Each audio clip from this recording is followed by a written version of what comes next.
ইতিহাসে সর্বোচ্চ সময়ের ব্যবধানে কমিশন ২ পে স্কেলের সমান বেতন বাড়বে। তো দর্শক, দ্য ডেইলি ক্যাম্পাস পত্রিকায় সরকারি চাকরিজীবীদের জন্য গুরুত্বপূর্ণ একটি প্রতিবেদন এসেছে। শেষ পর্যন্ত দেখুন। শুরুতেই চ্যানেলটি সাবস্ক্রাইব করে রাখুন নবম পে স্কেলের সকল আপডেট সবার আগে পেতে।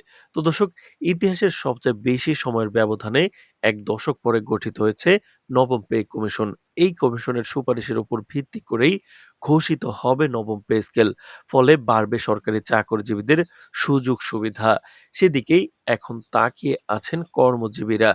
এবছর বেতন বৃদ্ধির পাশাপাশি স্বাধীনতার পর প্রথম গ্রেড ভেঙে কমানো বিষয়ে জোর আলোচনা চলছে। এর আগে গ্রেড ভাঙা তেমন হয়নি। পাশাপাশি সর্বোচ্চ ও সর্বনিম্ন বেতনের অনুপাত কমিয়ে বৈষম্য দূর করার চিন্তাও রয়েছে কমিশনের।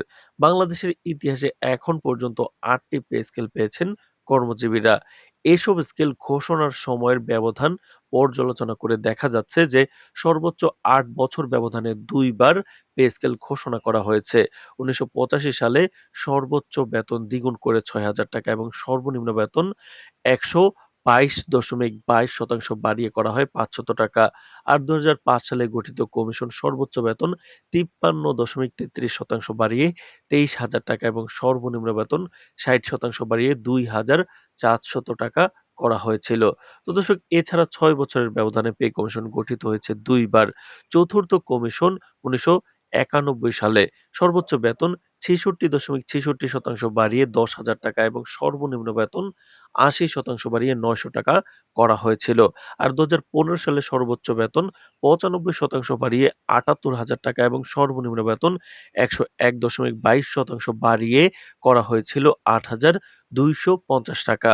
তো দর্শক, ভিডিওটির এই মুহূর্ত পর্যন্ত যারা দেখছেন, চ্যানেলটি সাবস্ক্রাইব করে রাখুন পরবর্তীতে নবম পে স্কেল এবং মহার্ঘ ভাতার সকল আপডেট সবার আগে পেতে। তো দর্শক, ৫ বছর বিরতি দিয়ে ১৯৯৭ সালে গঠিত কমিশন সর্বোচ্চ বেতন ৫০% বাড়িয়ে ১৫,০০০ টাকা এবং সর্বনিম্ন বেতন ৬৬.৬৬% বাড়িয়ে ১৫০০ টাকা করে। ইতিহাসের সবচেয়ে কম সময়ে ৪ বছরের ব্যবধানে পে স্কেল ঘোষণা করা হয় ১৯৭৭ সালে। এই সর্বোচ্চ বেতন ৫০% বাড়িয়ে ৩,০০০ টাকা এবং সর্বনিম্ন বেতন ৭৩% বাড়িয়ে ২৫০ টাকা করেছিল। তো দর্শক, এছাড়া সুপারিশ করার ক্ষেত্রে সক্ষমতাও বিবেচনা করবে কমিশন। আমরা অনেকগুলো প্রশ্ন দিয়েছি মতামতের জন্য। ৪ ক্যাটাগরিতে প্রশ্নের উত্তর ইতিমধ্যে আসছে। মিটিংয়ে আমরা উত্তরগুলো পর্যালোচনা করব। পরে চিন্তা ভাবনা করে সিদ্ধান্ত নেব। পে কমিশনের এক সদস্য এই মন্তব্য করেছেন। তো দর্শক, ২০১৫ সালের ঘোষিত সর্বশেষ পে স্কেলের সময় পর্যন্ত ধরলে ৪৪ বছরের সরকারি কর্মজীবীরা গড়ে ৫.৫ বছরের ব্যবধানে একটি করে পে স্কেল পেয়েছেন। ইতিমধ্যে অর্থ উপদেষ্টা জানিয়েছেন আগামী বছর নতুন পে স্কেল ঘোষণা করা হবে। সে হিসেবে প্রায় ১১ বছর পর নতুন পে স্কেল পাবেন সরকারি চাকরিজীবীরা। এই সময় অন্তত ২টি স্কেল ঘোষণা করা উচিত ছিল বলে মনে করছেন সংশ্লিষ্টরা। এই বিষয়টি সামনে আনছেন কর্মজীবীরা। তাদের দাবি, ২০১৫ সালের পর অন্তত ২টি কমিশন গঠিত হলে ২ বার বেতন বাড়ত।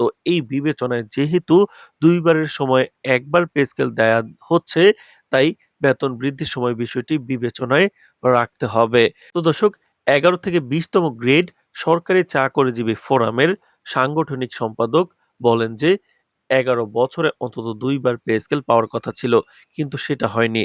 বেতন ৭৫% বৃদ্ধি করা হলেও ২ বারে অনেক বাড়ত। এই বিবেচনায় যেহেতু ২ বারের সময় ১ বার পে স্কেল দেওয়া হচ্ছে, তাই বেতন অন্তত ১৫০% বৃদ্ধি করা হোক। এছাড়া বাজার দরের সঙ্গে মিল রেখে গ্রেড ভেঙে বেতনের অনুপাত কমিয়ে বৈষম্য দূর করার দাবিও করেছেন তারা। ফোরামের দাবি, মূল বেতনের ক্ষেত্রে সর্বনিম্ন ৩২,০০০ এবং সর্বোচ্চ ১,২৮,০০০ টাকা করা হোক।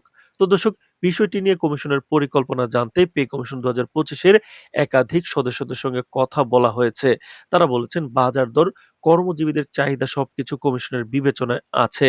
১০ বছর পর কমিশন গঠিত হয়েছে। এই ১০ বছরের মূল্যস্ফীতি অনেক বেড়েছে। সে অনুযায়ী সংশ্লিষ্টদের চাহিদাও অনেক। মূলত মানুষের চিন্তার সঙ্গে মিল রেখেই আমাদের চিন্তা করতে হবে। তো দর্শক, তবে সুপারিশ করার ক্ষেত্রে সক্ষমতাও বিবেচনা করবে কমিশন।